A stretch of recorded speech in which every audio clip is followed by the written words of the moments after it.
안녕하세요. 금요사건 파일 디바제식합니다. 2020년 7월 1일 충남 당진경찰서에 신고가 접수됩니다. 아이고, 우리 두 딸이 당진에 사는데요. 둘 다 며칠째 연락이 안 돼요. 같은 아파트에 사는데 좀 이상하거든요. 확인 좀 해주세요. 신고를 접수한 건 자매의 아버지였죠. 둘이 같은 아파트 각각 7층과 12층에 살고 있다는데요. 7층에는 동생이었던 39살의 나금주 씨, 그리고 12층에는 40살의 언니 나정은 씨가 거주하고 있었습니다. 신고를 받고 경찰은 가장 먼저 동생이 살고 있는 7층에 들리게 돼요. 초인종 눌렀는데 인기척이 없었죠. 그리고 나서 곧장 언니가 사는 12층에 올라가는데 여기도 마찬가지입니다.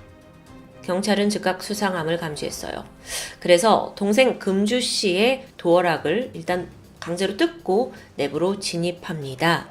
순간 가장 먼저 느껴진 건 코를 찌르는 악취였죠. 동생 나금주 씨는 침대 위에서 싸늘한 시신으로 발견되었습니다. 사망한 지 시간이 좀 지났는지 시신이 많이 부패한 데다가 피부에는 청색증까지 돌고 있었어요. 그럼 언니는요? 경찰은 즉각 12층 언니 집에도 강제로 진입을 했고 거기서 나정은 씨의 시신이 발견됩니다. 부패 상태로 봐서 그녀 역시 사망 시일이 며칠 지난 것으로 보여요. 아무래도 두 사람이 같은 날 사망했다는 것이 합리적인 판단이었습니다. 자매의 시신은 모두 반듯하게 누운 자세로 이불에 덮여 있었습니다. 여기서 두 사람이 다른 점이 있다면 동생 금주 씨는 옷을 입고 있었지만 언니 정은 씨는 전라의 상태였다는 거예요. 게다가 집안의 분위기도 좀 묘하게 달랐죠. 유독 언니 정은 씨 집 안은요, 마치 강도가 든 것처럼 물새큰, 그러니까 막 뭔가를 뒤진 흔적이 곳곳에 보여요. 또 복도 쪽 작은 방 창문에 달린 방충망 일부도 뜯겨져 있었고요. 이건 명백한 외부 침입의 흔적이죠. 게다가 정은 씨가 소지하고 있던 금품 다수, 명품 가방, 그리고 구입한 지 얼마 안 돼서 밖에 세워둔 외제차까지도 도난당한 상태입니다. 사실 이 자매의 가족들은 이 사건 현장인 당진이 아니라 멀리 떨어진 부산에 살고 있었습니다. 사건 전까지는 주로 메시지로 연락을 주고받았다고 해요. 그도 그럴 게 언젠가부터 너무 바빠요 하면서 통화를 잘 할 수 없다는 답장만 돌아왔기 때문인데요. 부모는 처음에 정말 애들이 바쁜가 보다 라고 여겼지만 날이 갈수록 특히나 아버지는 아무리 그래도 이렇게 전화조차 받지 않는 두 딸들이 너무 걱정됐어요. 그러다가 경찰에 확인을 요청한 건데 이런 끔찍한 현실을 마주하게 된 겁니다. 도대체 이 자매에겐 어떤 일이 벌어진 걸까요? 우선 자매 중에 언니였던 정은 씨는 이곳 당진으로 이사를 온 뒤에 직접 민속주점 운영을 시작합니다. 이게 하루 매출이 100만 원이나 될 정도로 가게가 잘 됐어요. 이 당진이란 데가 고향도 아니고 또 연고도 없던 곳인데 피나는 노력으로 일궈낸 거죠. 그리고 얼마 후에 정은 씨는 가게가 좀 안정이 되니까 동생 금주 씨한테 당진으로 오라고 부르게 됩니다. 함께 가게를 운영해보자는 제안이었죠. 이렇게 자매는 같은 아파트 7층과 12층에 거주하면서 가게 운영도 같이 하고 아주 가깝게 지냅니다. 특히 자매 간의 애정이 남달랐는데 언니가 동생을 살뜰하게 챙겼다고 알려져 있고요. 동생도 언니를 물론 잘 따랐습니다. 사건을 조사하던 경찰은 이게 사전에 치밀하게 계획된 게 아니냐라고 추정했어요.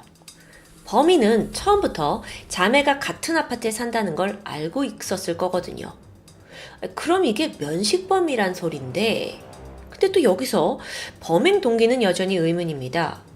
원한에 의한 범죄인지 또는 성범죄 아니면 사장이었던 언니 정은 씨의 금품을 노린 건지 쉽게 파악할 수 없었어요. 근데 만약에 금품이 목적이었다면 굳이 동생까지 살해할 필요가 있었을까요? 이렇게 추정만 오가는 와중에 자매의 부검 결과가 나왔는데요. 사인은 불명. 부패가 너무 심해서 정확한 사인을 가려낼 수 없다는 겁니다. 그런데 불행 중 다행히도 뜻밖의 계기로 사건의 실마리가 잡히기 시작해요. 시신이 발견된 7월 1일, 바로 이날 경찰서에 또 다른 이로부터 신고 전화가 접수된 거예요. 그 신고자는 피해자 정은 씨가 운영하던 가게에서 일하던 종업원 A 씨였는데요. A 씨는 그날 새벽 6시 반쯤 동생 금주 씨로부터 이상한 문자를 받았다고 해요. 갑자기 언니네 가게 비밀번호를 묻더라는 겁니다. 아니, 자매가 함께 운영을 하고 있는데 동생이 비밀번호를 모를 리가 없잖아요. 그래서 즉각 A씨가 수상하다라고 감지를 했죠.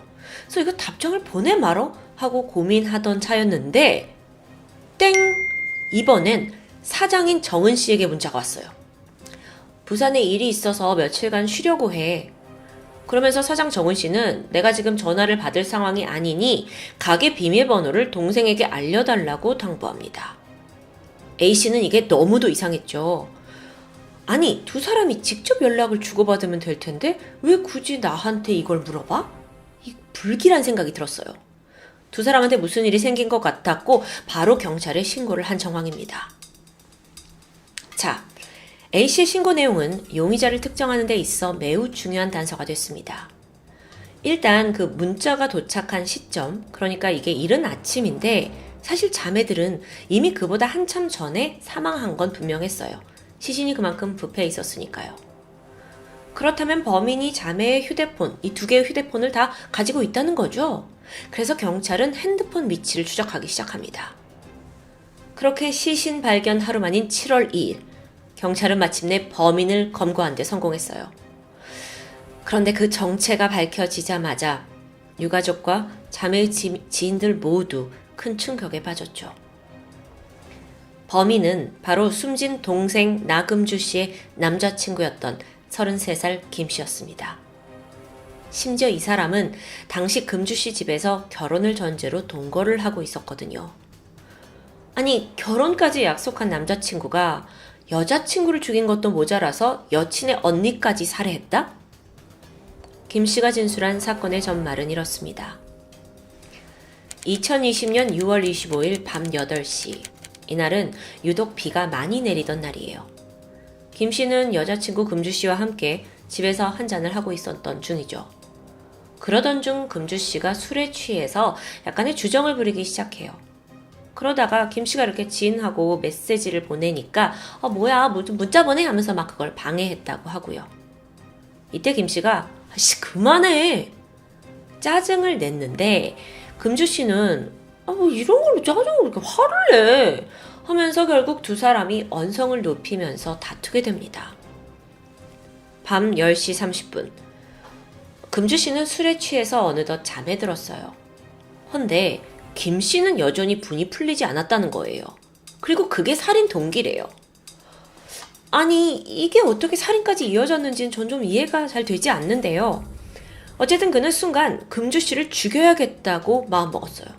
그리고 곤히 잠든 그녀에게 다가가서 사정없이 목을 졸랐죠. 여기까지가 김 씨가 진술한 내용입니다.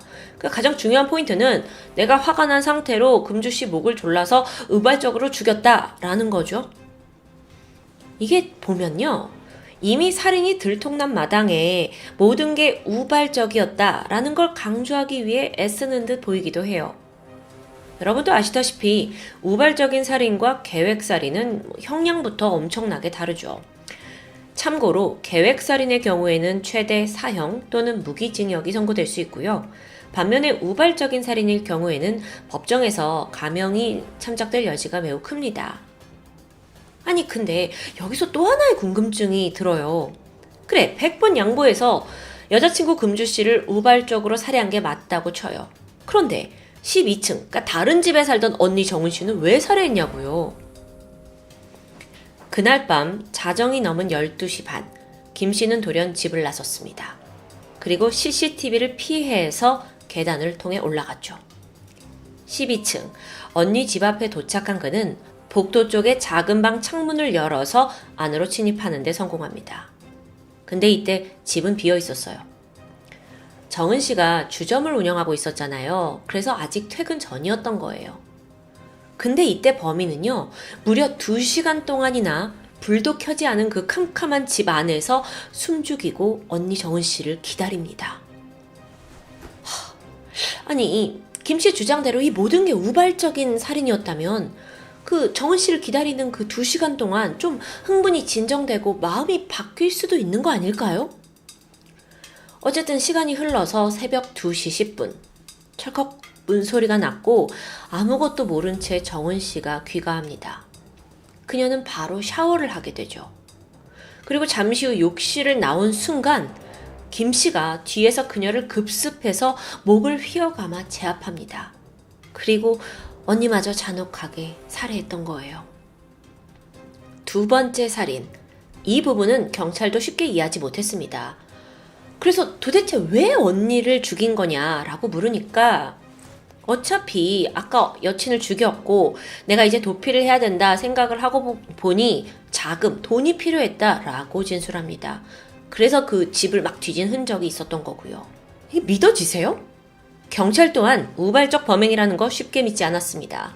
그래서 우선 금주 씨와 그 김 씨, 이 2사람의 관계에 대해 좀 더 살펴보게 되는데 알고 보니까요, 이 2사람이 만난 지 얼마 되지 않은 커플입니다.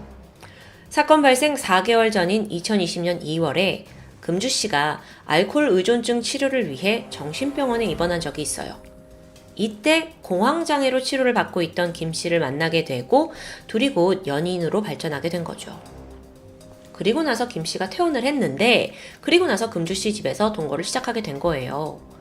하지만 관계는 순탄치 않았어요. 이것저것 부딪히고 다툼이 잦아졌고 범인 김 씨가 말하기를 금주 씨가 매번 술에 취해 있어서 더 동거 생활이 힘들었다고 하는데 저는 이 말도 그냥 믿을 수는 없을 것 같아요. 어쨌든 경찰이 이번엔 금주 씨의 휴대폰을 포렌식하게 되는데 그 결과는 완전히 달랐습니다. 2사람의 문자 내용을 복원했거든요. 새로운 사실이 밝혀지죠. 금주 씨는 애초에 김 씨와의 동거를 원한 적이 없어요.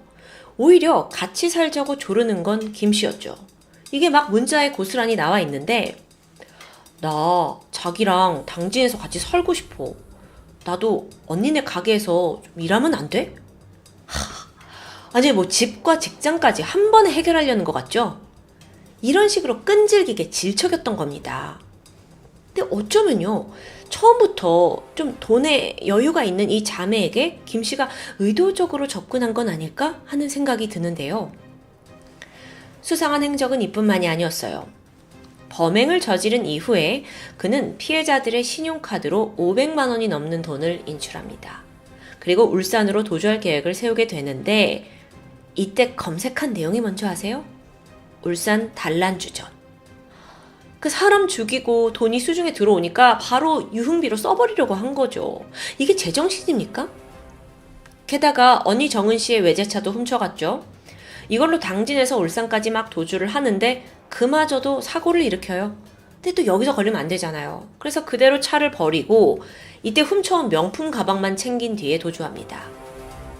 더 황당한 게 있는데 그 명품 가방은요, 울산에 살던 옛 애인에게 선물로 줬다고 해요. 기가 막히죠, 정말. 종업원 A씨에게 온 문자, 그것도 김씨 짓이었습니다. 범행 후에 2자매의 핸드폰을 자기가 다 챙겨간 거예요.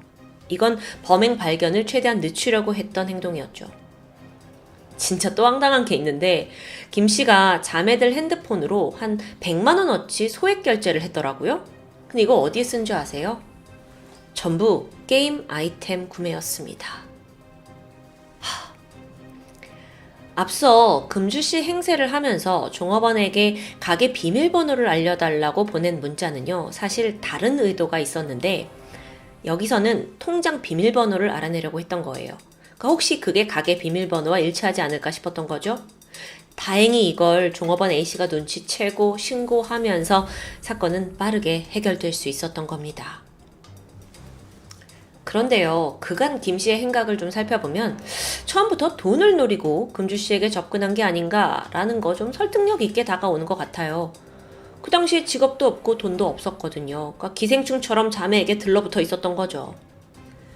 특히나 그는 평소에 자기가 정신병원에서 치료를 받았다는 걸 자주 언급했다고 합니다. 그러면서 나 병이 있어서 약도 먹어야 하고 힘들어. 그러니까 돈 좀 빌려줘. 자신의 병을 미끼로 쓴 거죠. 돈에 정신이 완전 나가서 자매의 목숨까지 빼앗은 살인마 김씨. 근데 이 사건이 2020년도에 발생했거든요. 근데 그걸 감안하면 신상 공개가 됐을 법도 한데 어쨌든 공개되진 않았습니다.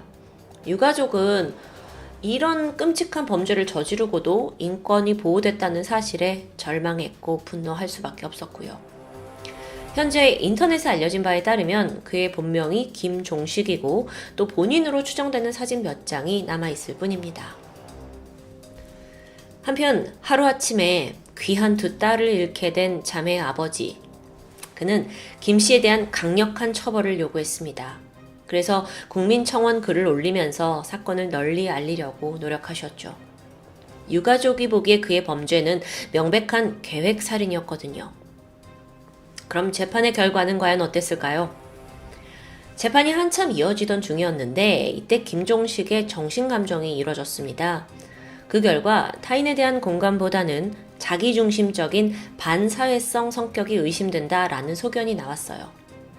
특히나 여기에서 자매를 살해하고 금품을 훔친 이 모든 행위에 대해 아무 생각이 없다라고 말하기도 했고요. 결국 2021년 1월 1심 재판부는 김종식에게 무기징역을 선고합니다. 하지만 그는 형이 과중하다면서 즉시 항소했고요. 검찰은 아니다, 이 형량이 너무 적다 라면서 또다시 항소하게 됩니다. 2심이 열렸고 여기서도 김 씨에겐 무기징역이 내려집니다. 김종식은 상고를 포기했고 결국 무기징역이 최종 확정됐죠.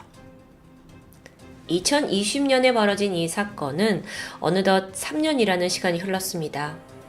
하루가 멀다 하고 쏟아지는 정말 무수한 강력범죄로 인해서 과거의 사건들은 어쩔 수 없이 점차 흐릿해지고 있는 씁쓸한 현실인 것 같은데, 그렇다 해도 유가족의 가슴 속에는, 특히나 부모의 마음엔 평생 심장이 찢길 듯한 고통이 남아있겠죠. 어쩌면 우리가 할 수 있는 건 최대한 이 비극의 사건을 잊지 않고 또 유가족과 함께 분노하는 것 아닐까요? 마지막으로 너무도 억울한 죽임을 당한 두 자매분, 삼가 고인의 명복을 빌겠습니다. 지금까지 금요사건 파일 디바제시카였습니다.